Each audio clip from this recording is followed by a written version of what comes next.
With the changes finalized, Eisner was now essentially the CEO, COO, president, and chairman of the board, the sole king of the Magic Kingdom. And without the frustrations of dealing with Katzenberg, Eisner was seeming to enjoy his new combination of powers. However, the board of directors felt differently.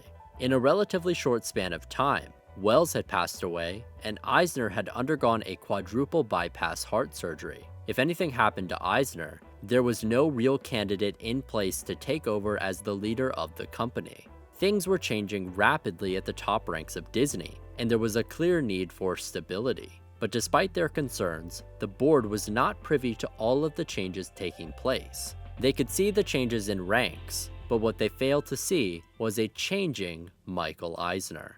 It is common for those who undergo heart surgery to encounter feelings of depression, insomnia, and lack of focus. Larry McMurdy, writer of Terms of Endearment, which Eisner had adapted at Paramount, wrote a letter to Eisner describing his emotional journey after a heart surgery of his own. Eisner penned a response, and was candid about the differences he felt in himself. "Something has happened to me that is a big deal. I am no longer immortal. I am no longer even young.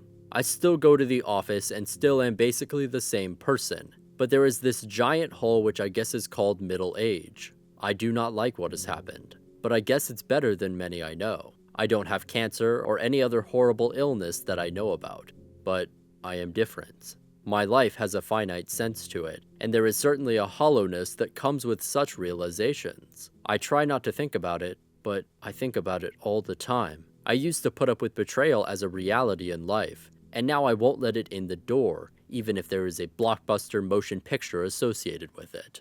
While the board was unaware of Eisner's looming feelings of mortality, they were more afraid than ever that something might happen to him. So, they began to pressure him to pick a successor. Eisner was resistant, seeing a successor as a competitor. But the doctors, along with his wife, were pushing for him to find ways to reduce stress in his life, and picking a reliable president who could take the weight off of his shoulders would certainly be a step in the right direction.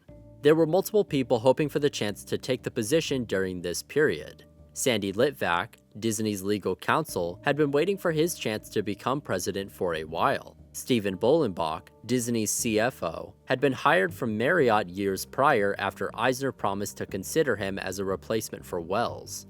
Disney had also recently purchased ABC, and Eisner was quickly impressed by a young executive at the company, Bob Iger. But he hardly knew Iger and was not seriously considering him. In fact, despite getting the hopes up of a number of candidates, Eisner seemed to only be considering one person, Michael Ovitz. Eisner called Litvak to a meeting. Litvak hoped that this would be his chance to finally take his place as Disney's number 2 executive. Instead, Eisner took out a notepad and drew a line down the middle, writing pros and cons on each side. He asked Litvak to list the good and bad of hiring Ovitz as the president. Litvak was crushed, but played along. Eisner took the position of listing as many pros as he could, while Litvak gave some cons, without aiming them too directly at Ovitz. Eisner secretly worried that Ovitz would have trouble adjusting from an agency setting to a company like Disney, although he kept his worries to himself in front of Litvak. While listing the cons, one of Litvak's worries stood out among the rest. Quote, "If things go wrong, you not only lose a colleague, you lose a friend. It could be very messy." There was no clear consensus within the company on whether or not they should bring Ovitz in. Some felt it was a good choice, while others hesitated, but they were running out of time to decide. Ovitz had also considered going to Universal, feeling he would have more creative freedom at Disney's competitor. They were nearly ready to sign a contract, but at the last second, the heads of Universal pulled back on certain terms of the deal, forcing Ovitz to walk away.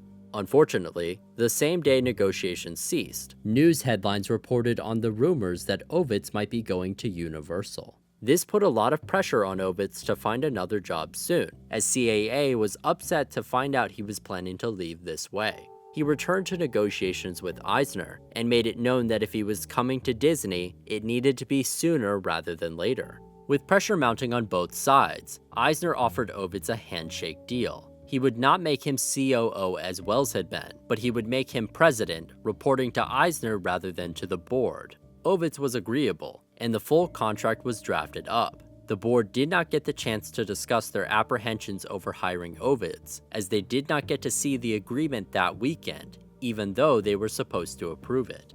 Eisner finalized the deal and called Ovitz to get confirmation that he was coming to Disney. Ovitz hesitated, asking for a few minutes to discuss it with his wife. Ovitz was worried primarily about one thing: his relationship with Eisner.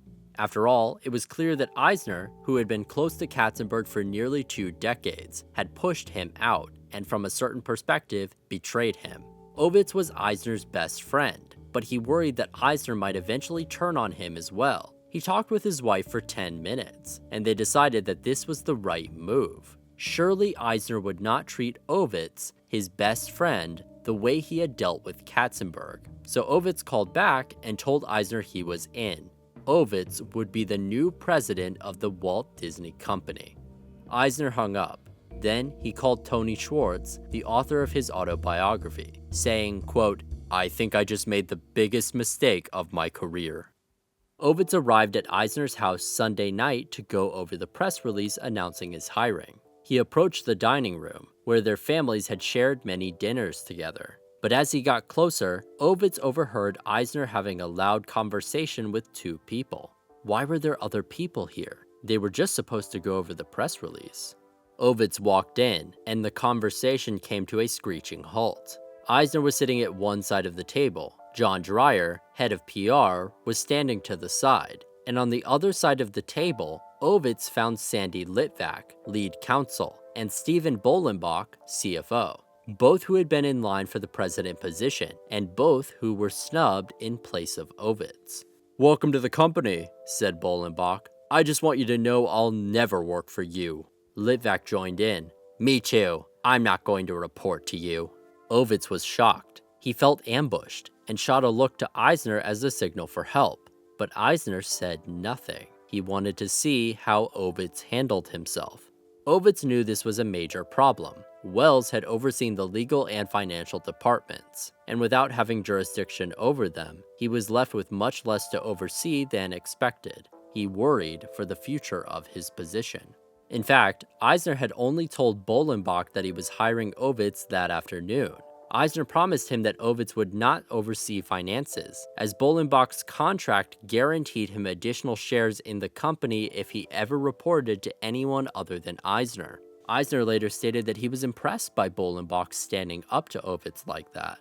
Ovitz tried to employ the friendly and outgoing persona he had used to successfully barter with top creatives and talent for years. He tried to reassure the two that they could trust him to oversee them, but Litvak and Bolenbach would not budge. Ovitz knew he needed Eisner to put his foot down, so he pulled him aside. "You did a really good job with that," Eisner said.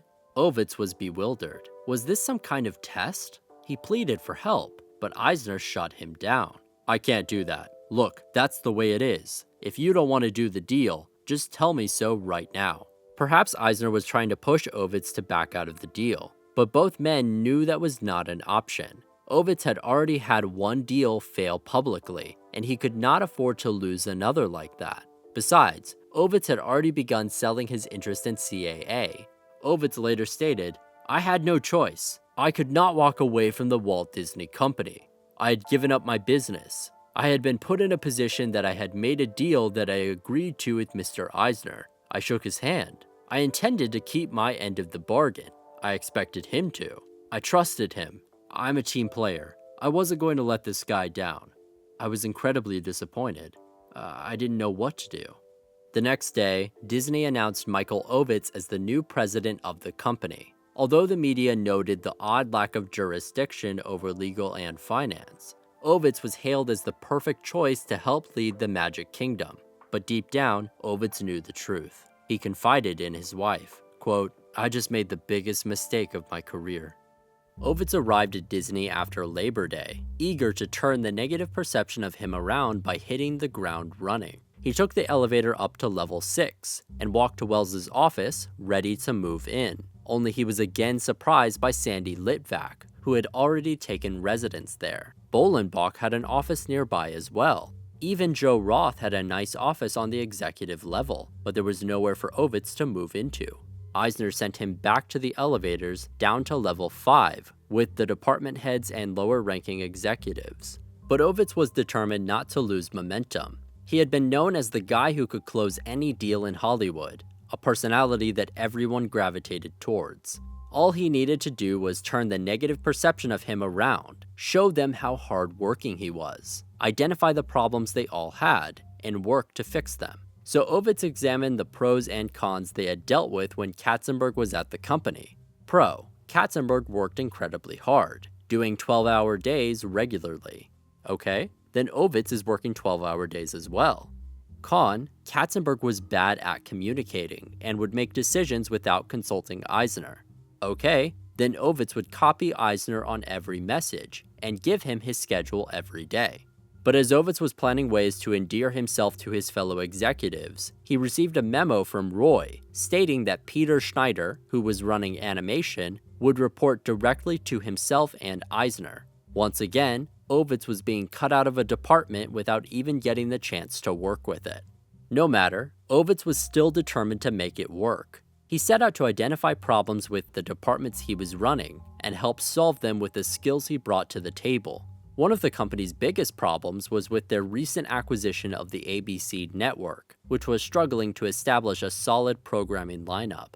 Ovitz called Brad Gray, a producer he was associated with, and began laying the groundwork for a deal to bring him into the network. The only problem was that he did this without consulting Joe Roth, Bob Iger, or anybody involved in ABC. Eisner shut this down fast, seeing this as confirmation that Ovitz was wrong for the job. And to be fair to everyone else, there were certain problems with how Ovitz conducted himself.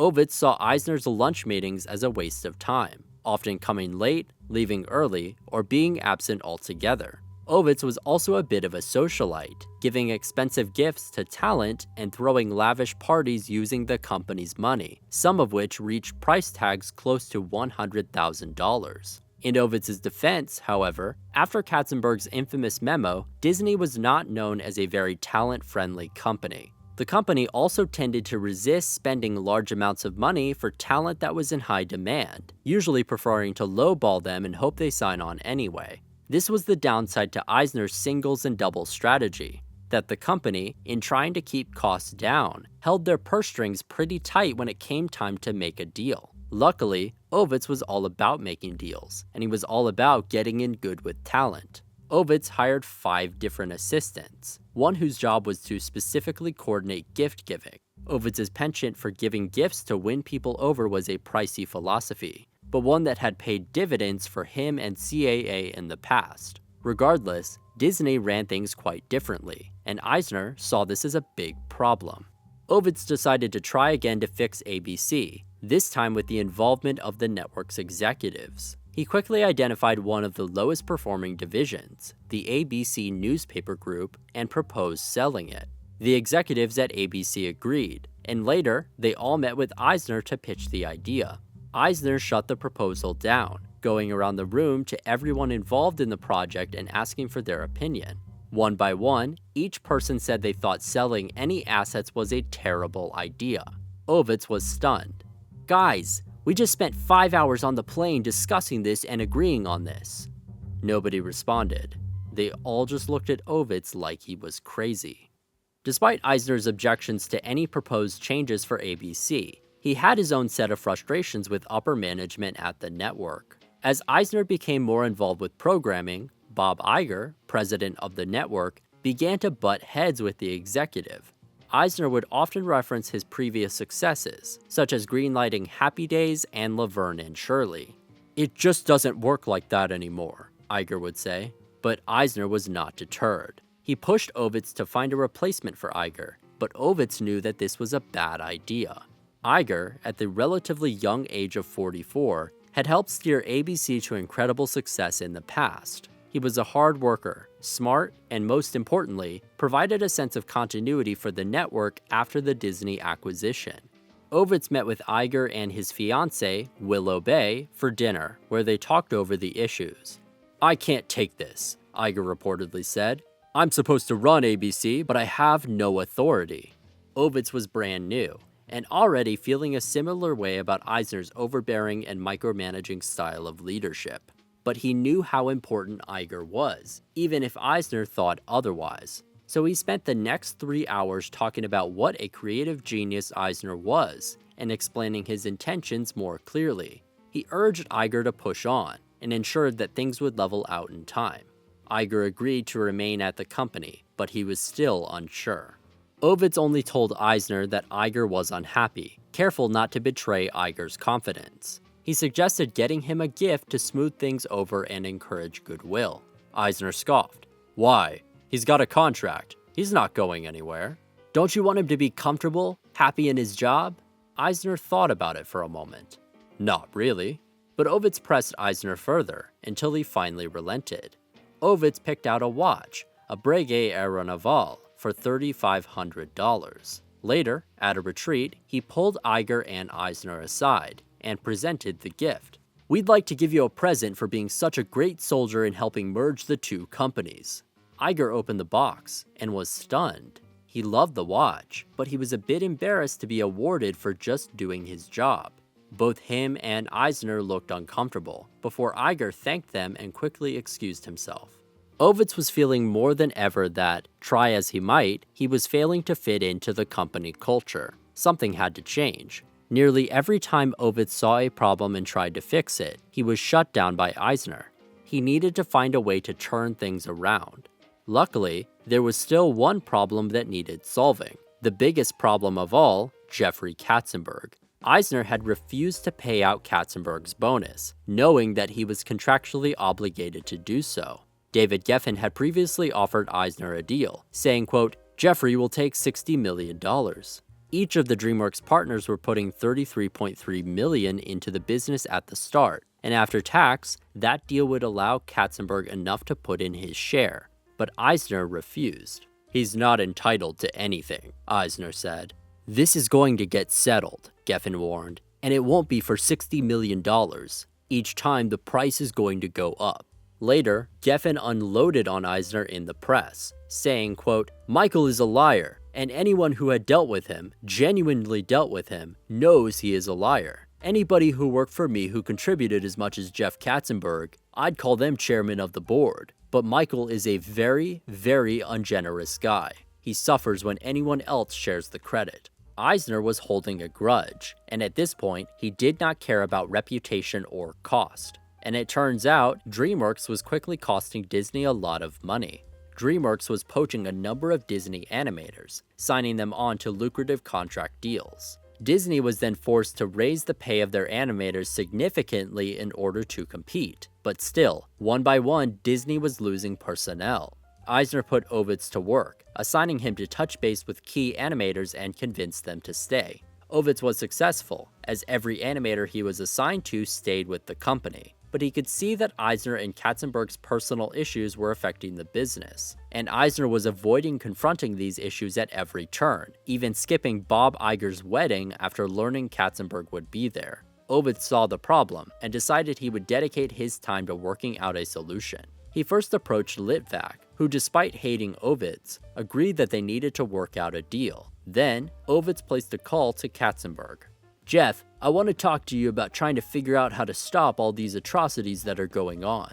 The two men agreed to meet and discuss a potential solution. When Ovitz arrived, Katzenberg calmly laid out the situation as he saw it. He just wanted the money that was owed to him, and although the ongoing success of the films he had been involved in made that dollar amount hard to determine, he did not care about the exact amount. He simply wanted Eisner to act in good faith and pay him at least some of what he was owed. Katzenberg asked Ovitz to negotiate with Geffen on a dollar amount, then arrange a meeting between him and Eisner. When Ovitz talked to Eisner and Litvak, they agreed that a settlement of $80 million would be acceptable. Ovitz went back to Geffen and was told that Katzenberg wanted $100 million. They agreed on $90 million. Finally, a deal had been reached. Except, not so fast. Because when Ovitz presented this deal to Eisner, he and Litvak exchanged a look, before turning and informing Ovitz that they were not going to settle. Ovitz could not believe it. "You're going to run up $20 million in legal fees. You could be on the hook for $200 million. But Litvak chimed in. Katzenberg is misreading the contract. He's not entitled to anything. Once again, Ovitz had been betrayed and had failed to close a deal. And worse, it was beginning to seriously affect his reputation. Geffen said as much when he talked again with Ovitz. This isn't the old you. You could close anything. You could get it done. Now you have no credibility.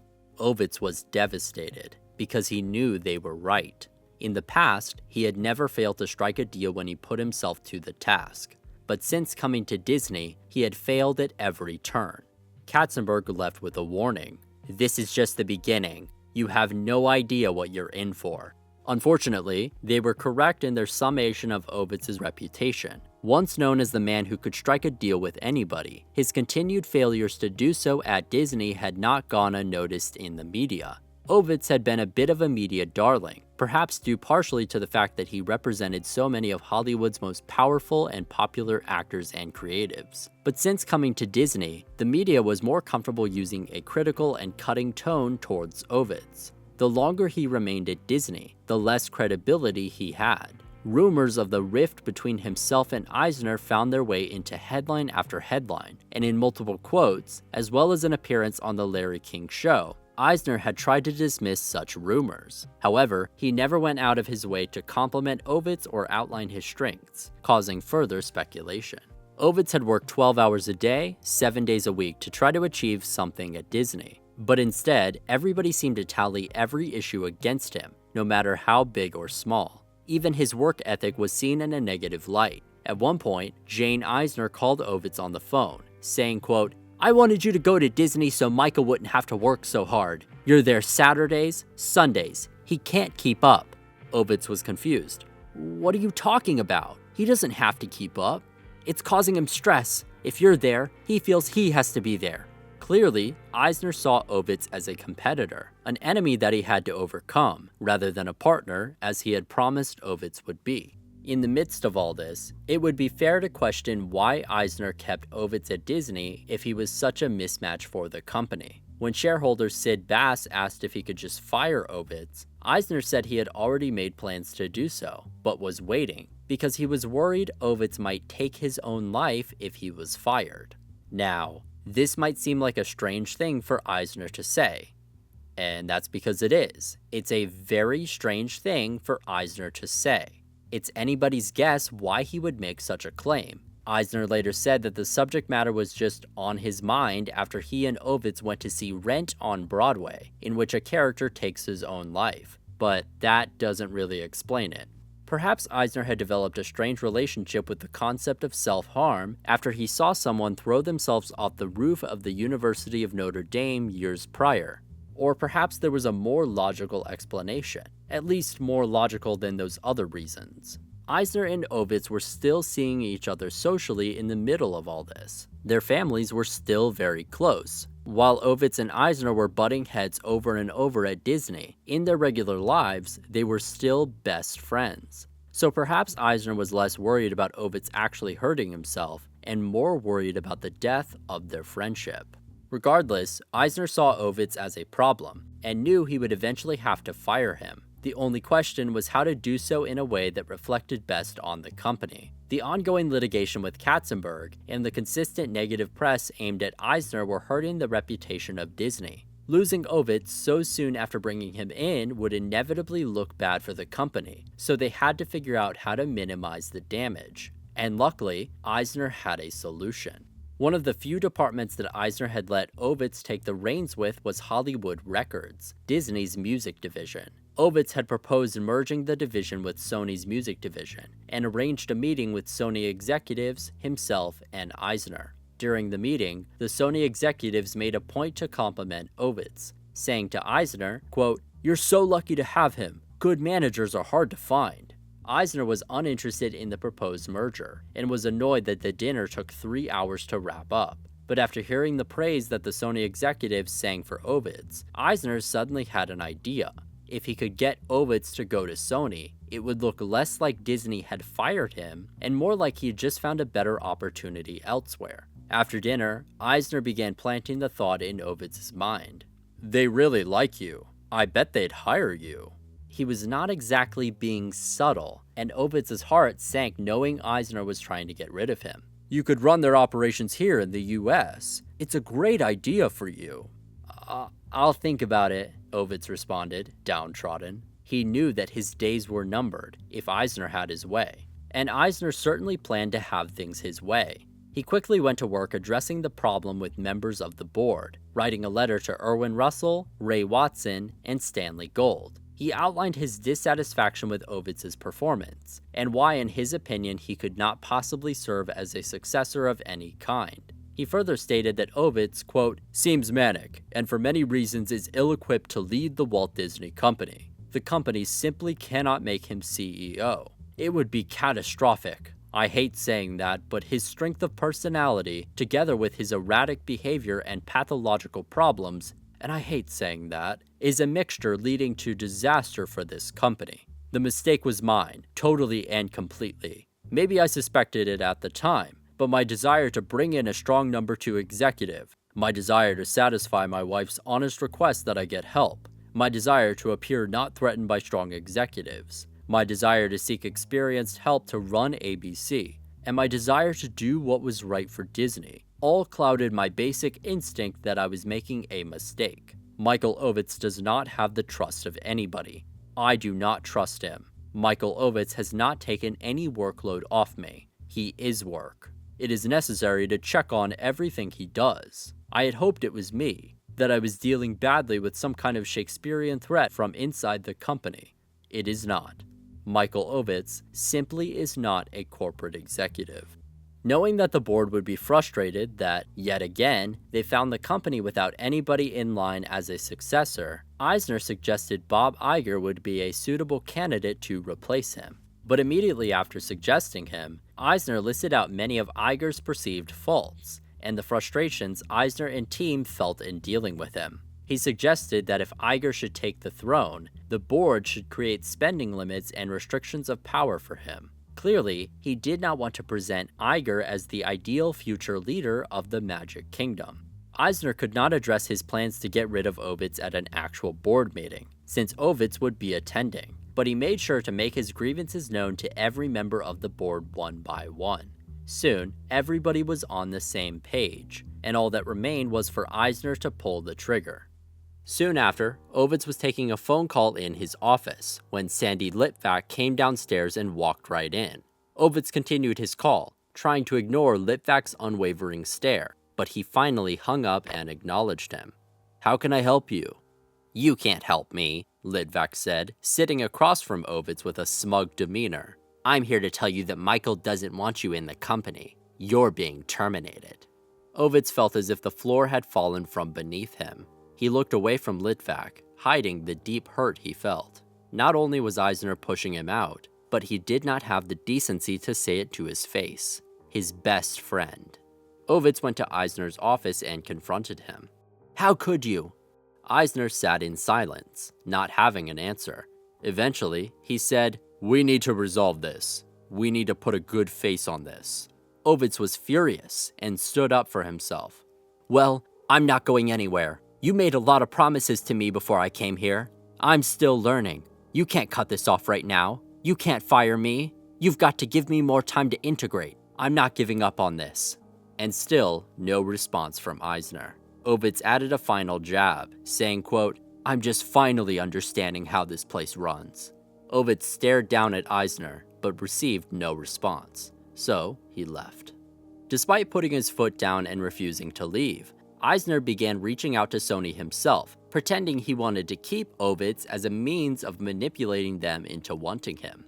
Eisner later summarized these communications, quote, "I was actually talking to Sony myself, telling them that I would be very reluctant to lose Michael Ovitz, that they would have to pay 100% of the compensation that Disney owed him, and that I was only doing it because Michael Ovitz, you can't really keep a number 2 man from being number 1, and that they would have to give us some deal, record deal or something. I was trying to make Sony believe that this was the last thing in the world that I wanted to do."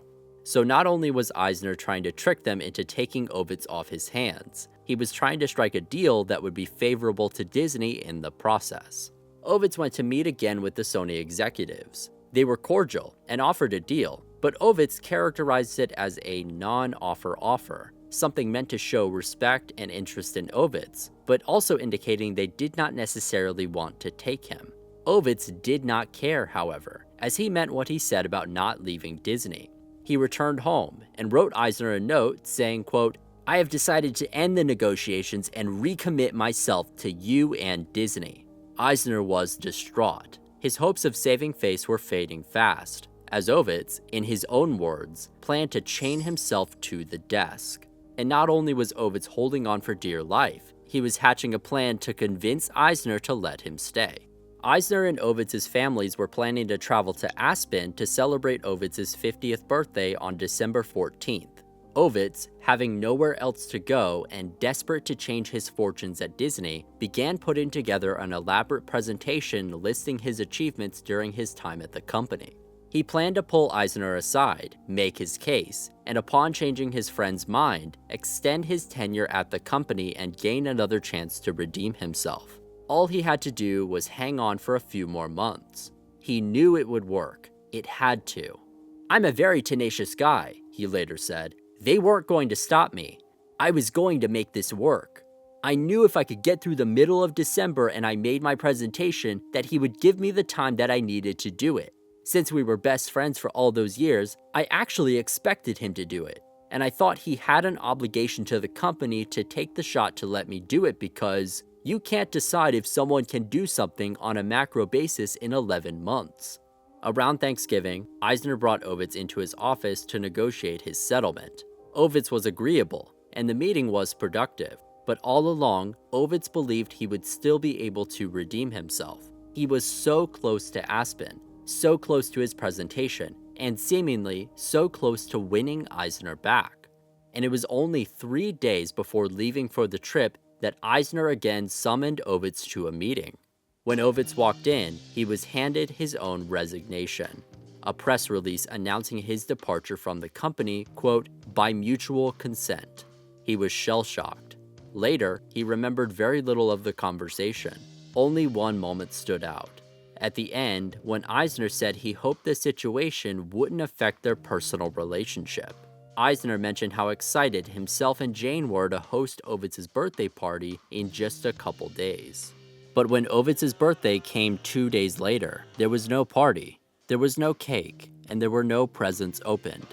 Instead, Ovitz chose to stay home with his wife. Once a great socialite, a great businessman, an incredible deal maker. He was at the top of the world in Hollywood, and he left to work alongside his best friend at the Magic Kingdom, only for Eisner to push him out just 16 months later. Ovitz could not believe that after everything, Eisner still thought they could remain friends. He was wrong.